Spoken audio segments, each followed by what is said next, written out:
Agradeço ao pastor Felipe pela oportunidade. Podeis tomar assento, fique à vontade no seu lugar.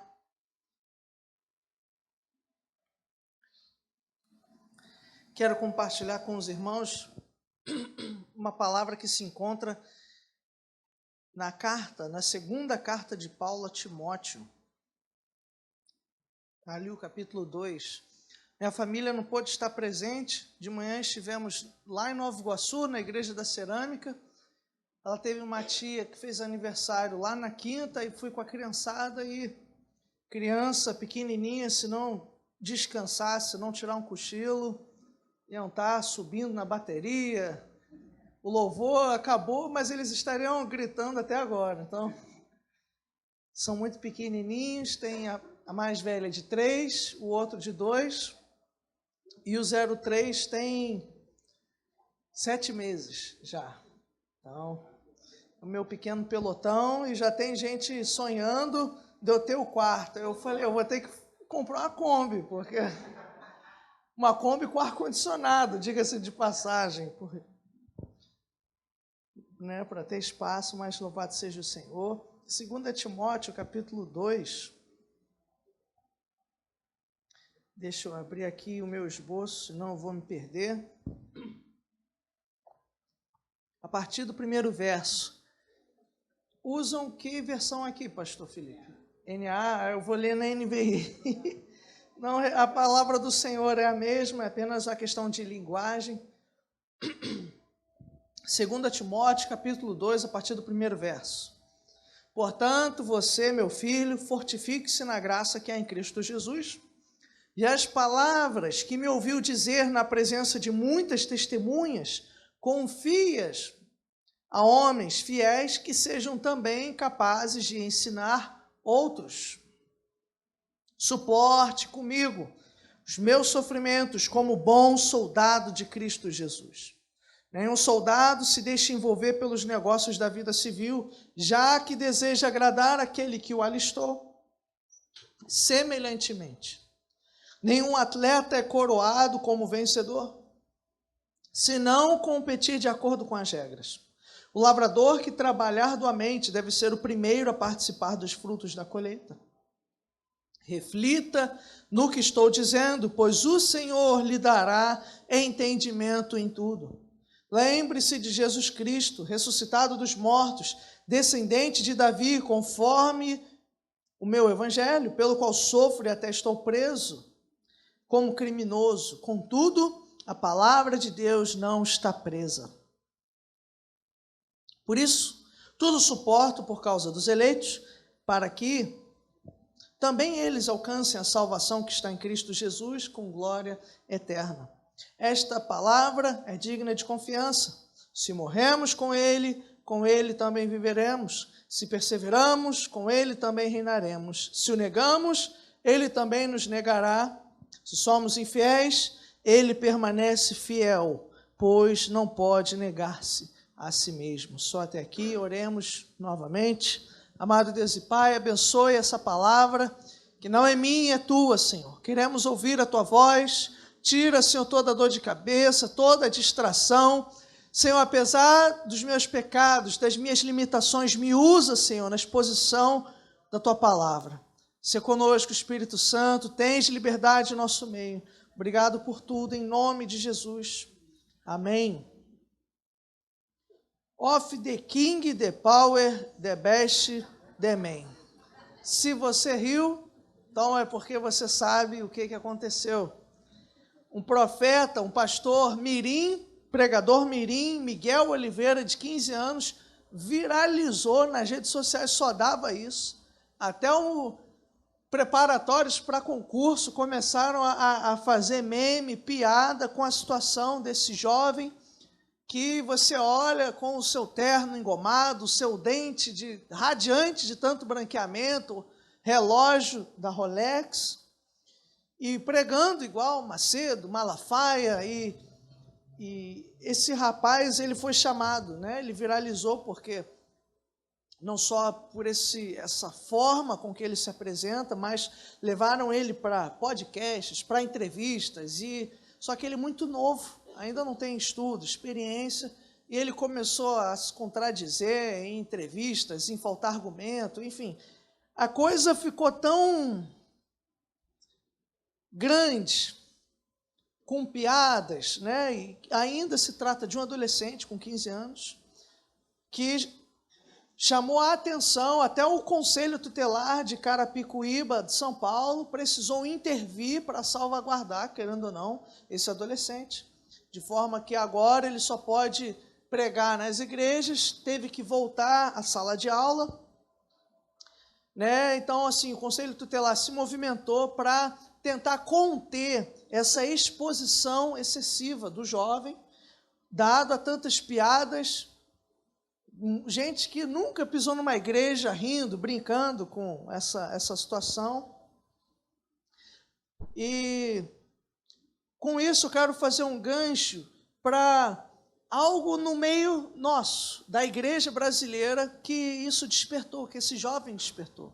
Porque muitos na igreja, no nosso país, começaram a refletir com base no testemunho ou testemunho desse pregador mirim, Miguel Oliveira, sobre como nós devemos discipular, qual é o lugar do jovem na igreja, qual é o lugar do discipulado, como nós devemos discipular. Será que discipular é simplesmente colocar no púlpito, com um terno engomado, o primeiro pré-adolescente que encontrarmos?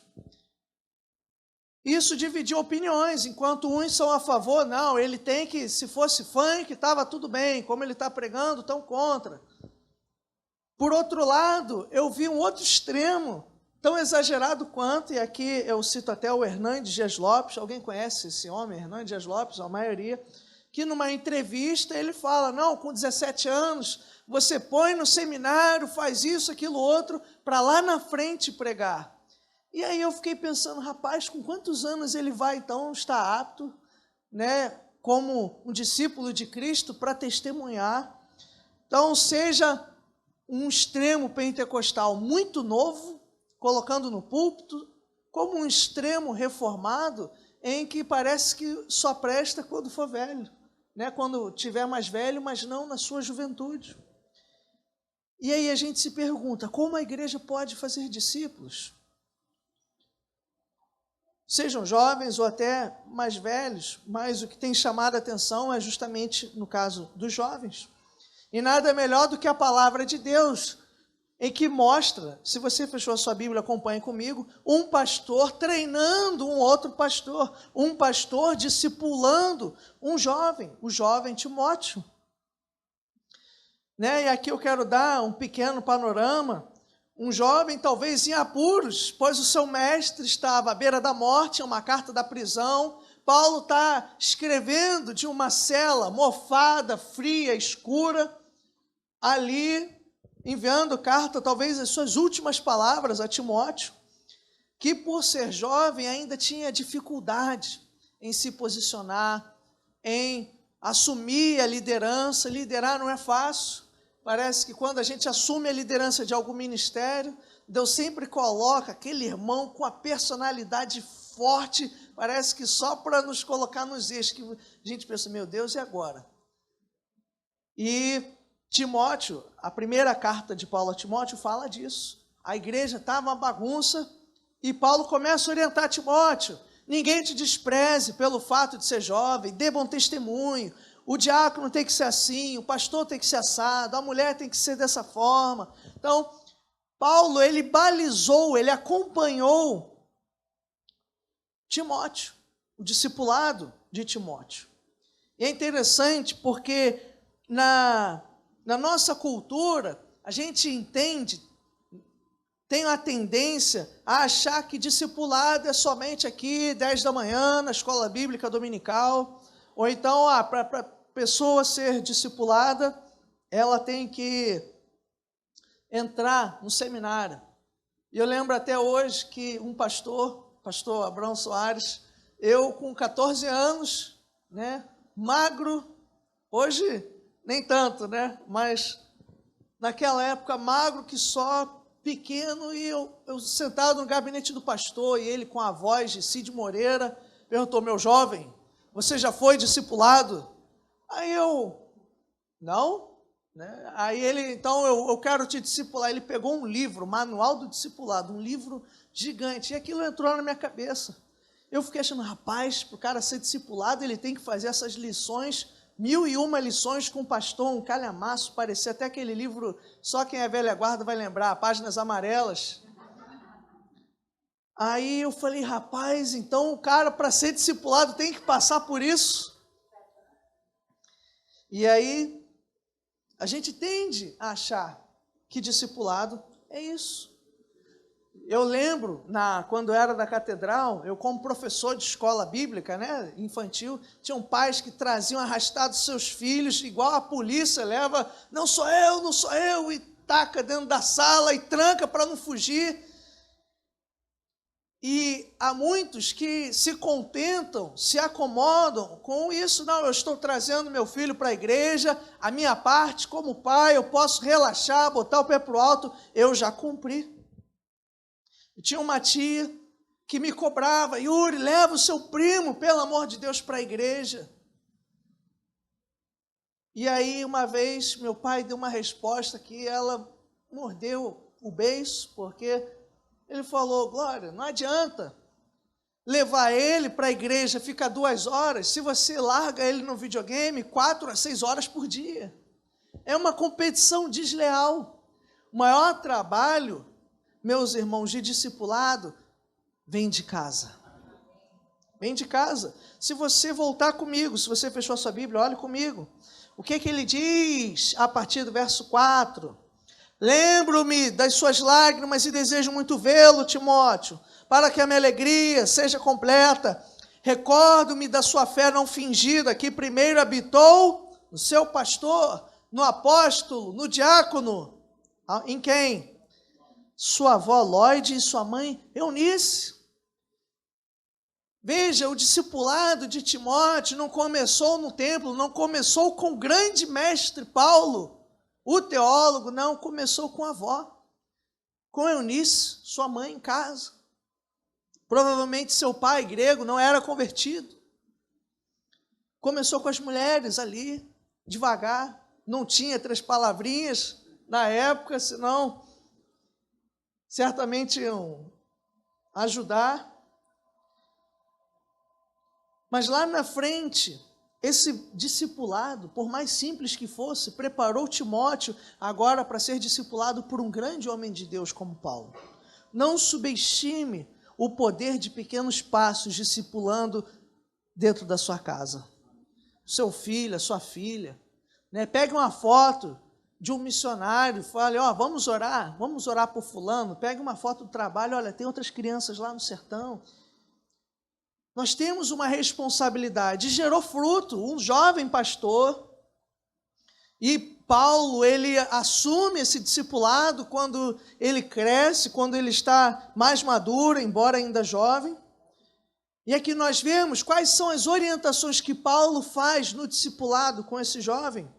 Acompanhe comigo, vamos dividir em 3 partes. A primeira, do verso 1 a 3, do 4 a 7 e do 8 a 13. São 3 partes que nós vamos analisar rapidamente. Ele começa no primeiro verso, fortifique-se na graça que há em Cristo Jesus. Por que, meus irmãos, nós devemos nos fortificar? Porque, meus irmãos, a obra de Deus cansa. Se você chegar em casa hoje de noite e você falar, rapaz, ainda bem que amanhã é segunda, pois eu estou cheio de energia, olhe, me passe seu contato. Porque a obra de Deus cansa. Não somente isso, nós somos perseguidos, nós passamos por cada tipo de problema que eu falo, meu Deus, o inimigo tem muita criatividade para gerar tribulação. E Timóteo estava numa igreja difícil, numa cidade difícil. A cidade de Éfeso, meus irmãos, era uma cidade idólatra. Tinha a Diana dos Efésios. Você sabe de onde vem a Diana, que é a Mulher Maravilha? Então, no passado, a Diana dos Efésios era adorada. E tinham até mesmo prostitutas cultuais dentro do templo, que faziam relações com pessoas, enfim. era um negócio absurdo, sujo. Imagine nessa cultura ser um pastor que por muito pouco apedrejavam, matavam crentes.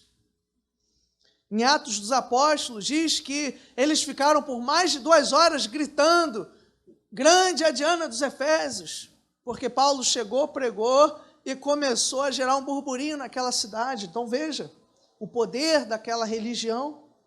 E Timóteo está lá, um pastor inexperiente, ganhando experiência, e o seu mestre à beira da morte, preso. Imagine o frio na barriga, que não deveria dar.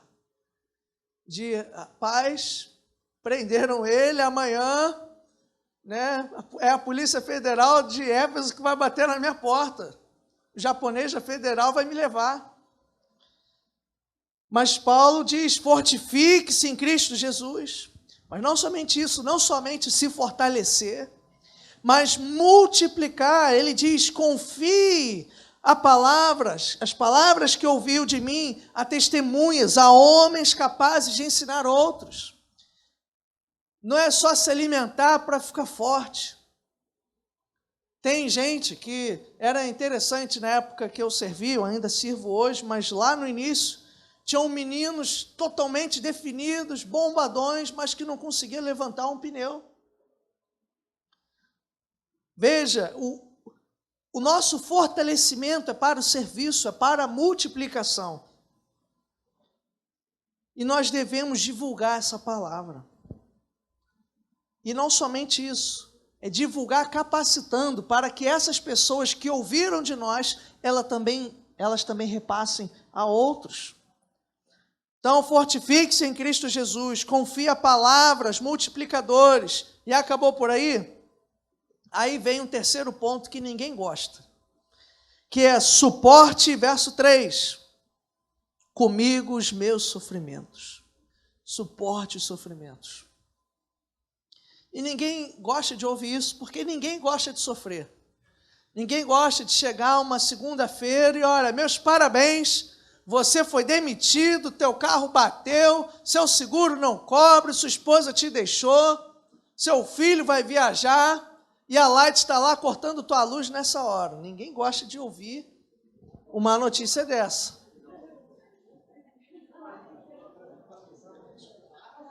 Suporte comigo os meus sofrimentos. Mas veja, é interessante, por que Paulo está falando isso, de suportar o sofrimento? Para que ele não esqueça a razão do sofrimento. Ele não deve se esquecer, e eu vou voltar mais para frente nesse ponto, do motivo pelo qual Paulo estava sofrendo e o motivo pelo qual ele também sofreria. Se nós esquecermos disso, nós vamos entrar num lapso, num ciclo de ansiedade, tristeza, sem entender por que nós sofremos tanto. E, meus irmãos, o sofrimento faz parte da nossa formação como cristãos e nós não devemos fugir disso. A gente prega, pare de sofrer. Ninguém gosta de cantar sobre sofrimento. Mas a verdade é, se você é um filho do Senhor, você vai sofrer. O símbolo da nossa fé não é uma jacuzzi, não é uma banheira, um resort. O símbolo da nossa fé é uma cruz. E eu vou voltar mais para frente, nesse ponto do sofrimento, mas quero trazer um outro testemunho.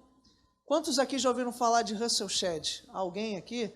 Era um velhinho batista, um missionário, um pastor boliviano, filho de missionários americanos. Ele fundou uma editora, a maior do Brasil, Edições Vida Nova. E perguntaram a ele se um outro teólogo, o Jonas Madureira, seria o sucessor dele. E aí, né, o que você acha dele como seu sucessor, né, na editora? E quem teve contato com esse doutor, o pastor Russell Shedd, sabe que ele era muito humilde, mas ele virou assim para o rapaz que fez a pergunta, comparando ele a um outro mais novo, e disse assim: ele ainda não sofreu o suficiente. Você acha que ele está pronto para ser o seu sucessor? E ele respondeu: ele ainda não sofreu o suficiente. O sofrimento, ele faz parte da nossa formação. Então, fortifique-se em Cristo Jesus, confie a palavra multiplicadores e suporte os sofrimentos. Será que nós estamos ensinando isso aos jovens? Porque muitos jovens sofrem bullying no colégio por serem crentes, sofrem perseguições, e a gente não, vai passar. Não, meus irmãos, não vai passar. Não é só dar uma injeção de ânimo, é fazer entender, a partir do momento que nós assumimos a cruz, nós assumimos a morte todos os dias. Sim, a cruz traz divisão, é dor, mas é fortalecendo, sendo realista, é buscando no Espírito a força para suportar, não é fugindo, não é maquiando, ou amenizando. Não, meus irmãos, pode ser pior, pode piorar, mas veja, é fazer o jovem, o adulto, ou idoso entender que por que nós estamos sofrendo? Porque a partir do momento que você entrega a sua vida a Deus, você vira um alvo no mundo espiritual, porque é o sangue do Cordeiro sobre a sua vida. E existem anjos e demônios que vão, uns vão guerrear por ti, mas outros vão tentar te derrubar. Há uma batalha que acontece que nós não temos como perceber. Não é algo simples e não é algo fácil, mas não é amenizando, é sendo realista, é ensinando a sofrer, é ensinando a combater o bom combate, a se posicionar, a cair, levanta. Tem gente que me olha, meu filho, misericórdia, é todo dia tentar impedir ele de se matar, porque ele tem 2 anos e ele pula, sobe, taca as coisas, mas aí cai, chora, fala, vamos lá, cara, levanta, se recompõe, nem tudo é colo, você é forte, tem que ser calejado.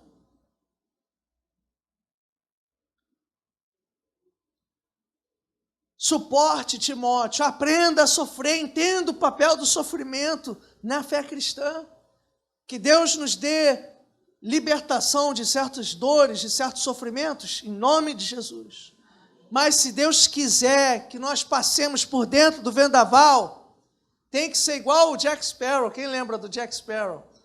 Lá do Piratas do Caribe, meu amigo, isso a vela, e o cara está com o barco em direção à tempestade, você acha que ele vai amarelar? Não, parece que ele sente o frio na barriga, vamos embora. Porque mar bom, mar calmo, nunca fez bom marujo. Mar calmo nunca fez bom marujo, é entender. E aí, Paulo vai trazer mais alguns exemplos para Timóteo, que ele deveria refletir. Ele disse, nenhum soldado se deixe envolver pelos negócios da vida civil. Ele fala do soldado, do atleta e do lavrador, do verso 4 a 7. Do soldado com o sentido de compromisso. E eu vejo esse versículo, eu quase choro, porque o meu trabalho é tão puxado que eu trabalho no quartel, e o pessoal brinca no meu trabalho, né, que a gente mora no trabalho e visita a nossa casa. Então, tem vezes que a gente fica tanto no quartel, que a gente até brinca, rapaz, eu chego em casa, minha filha está me chamando de tio. Por quê? Porque é o compromisso, nós temos missões a cumprir. E ele fala do atleta, nenhum atleta é coroado como vencedor se não competir de acordo com as regras, que é diligente no seu preparo, com as normas, que está ali atento para não perder ponto. E do lavrador, que se esforça, que se não regar todo dia, vai morrer. Vai morrer a planta. É alguém que gosta de cuidar de planta aqui? Amém, eu vou orar pelo seu marido, ou por alguém, porque eu já peguei minha esposa no meio da pandemia, rapaz, ela simplesmente pegou todos os utensílios de cozinha e mexendo na terra para cuidar de planta. Aí eu falei, só Jesus mesmo. Então, eu entendo aqueles casais que tem alguém, um cônjuge que gosta de planta, sempre que ela vai na farmácia, volta com uma samambaia. Eu falei, não era dipirona? Então, pessoal que gosta de planta, e tem que cuidar. Se não cuidar, se o lavrador que trabalha na plantação, não for zeloso diariamente, primeiro que se não plantar, ele não vai colher. Se não colher, ele não vai comer. Existem pragas, ervas daninhas. É algo que exige o quê? Dedicação diária. O atleta, o lavrador, o soldado são exemplos de compromisso, de trabalho. Timóteo tinha que trabalhar. Paulo não isenta ele, por ser jovem, da responsabilidade, muito pelo contrário, ele chama ele para a responsabilidade. Olha, seja homem, Timóteo, seja adulto, tenha um compromisso como um soldado, como um lavrador. Não é simplesmente dando fama, não, a questão aqui não é fama, não é glória, não são entrevistas, não são ternos caros. Não, a questão aqui é a obra do Senhor, é divulgação do Evangelho. Paulo não está preocupado com a igreja de parede preta. Paulo não está preocupado com ternos caros, grandes eventos. Não, Paulo está preocupado Jesus Cristo está voltando e o perdido está ouvindo o Evangelho. Essa palavra está sendo difundida porque Paulo está preso por pregar a palavra.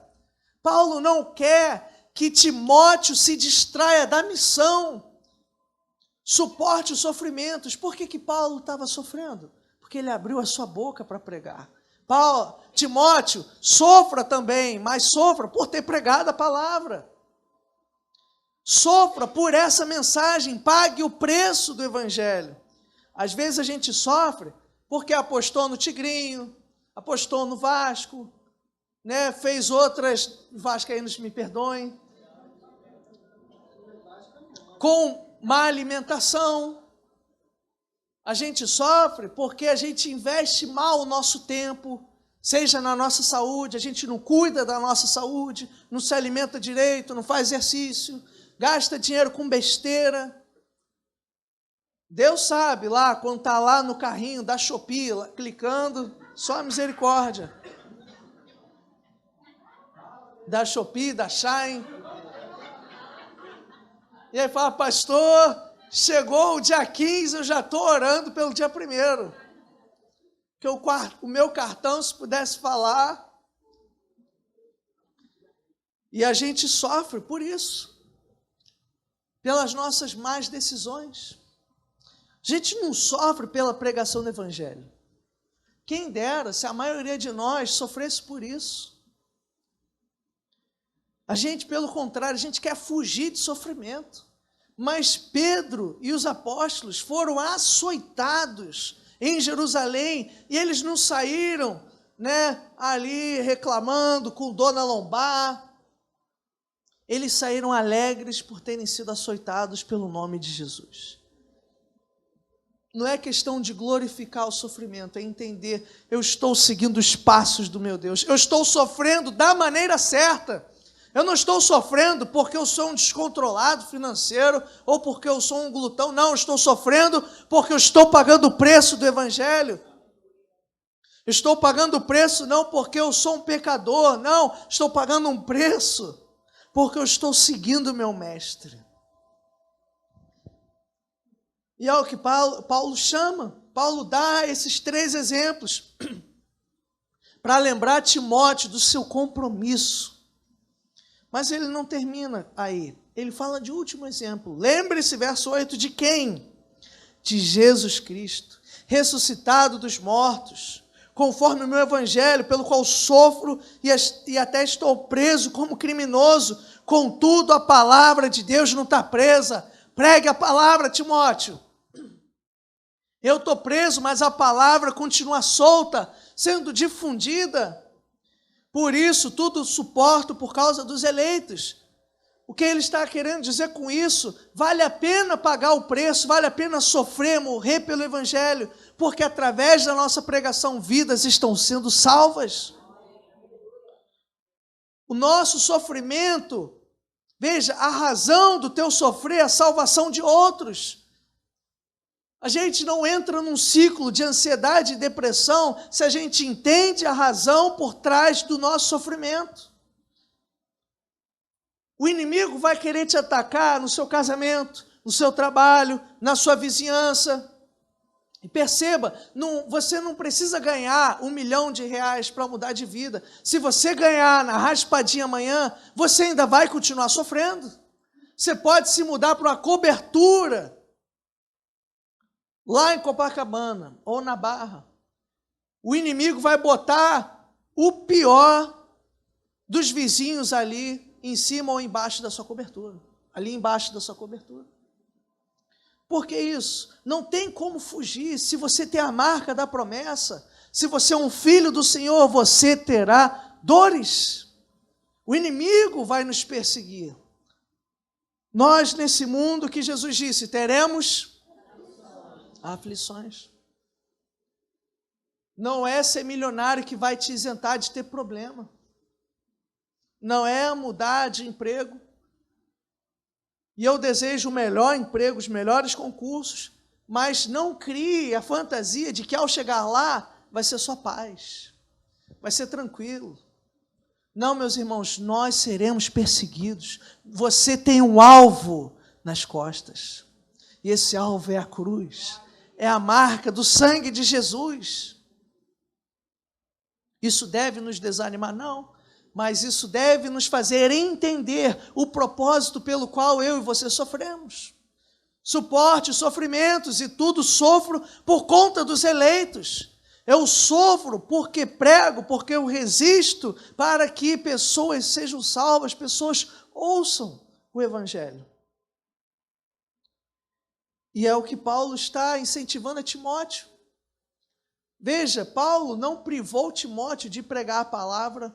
Pelo contrário, Paulo, sendo adulto, um mestre, ele investiu, ele balizou, ele acompanhou, ele administrou o discipulado, o crescimento de Timóteo. Não é enviando para um seminário, que vão para o seminário sim, não tenho nada contra, mas veja, a palavra de Deus é muito simples. Jesus não deu o endereço da Universidade Mackenzie lá para o endemoniado gadareno, não, vai lá e pregue. E 9 cidades se converteram. Nós burocratizamos aquilo que no reino é simples. E meus irmãos, que Deus levante mais jovens, não para um teatro da teologia da prosperidade, mas jovens, crianças, adolescentes, adultos, cheios do Espírito Santo para pregar a palavra, uma palavra realista, uma palavra banhada no sofrimento do Cordeiro, uma palavra que mostre não só um conhecimento teológico, mas algo vivido, algo experimentado. A melhor coisa que tem é você ouvir a Bíblia da boca de alguém que ela não leu aquilo no outro livro, você sabe que ela andou com Jesus. Você sabe.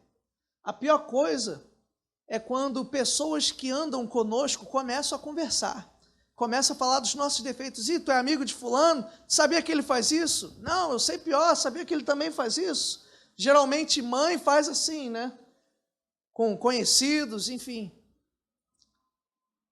E quando a gente anda com Jesus, é a melhor coisa que a gente ouve, rapaz, essa pessoa tem intimidade com Deus. Você consegue, você lá no fundo, você sente.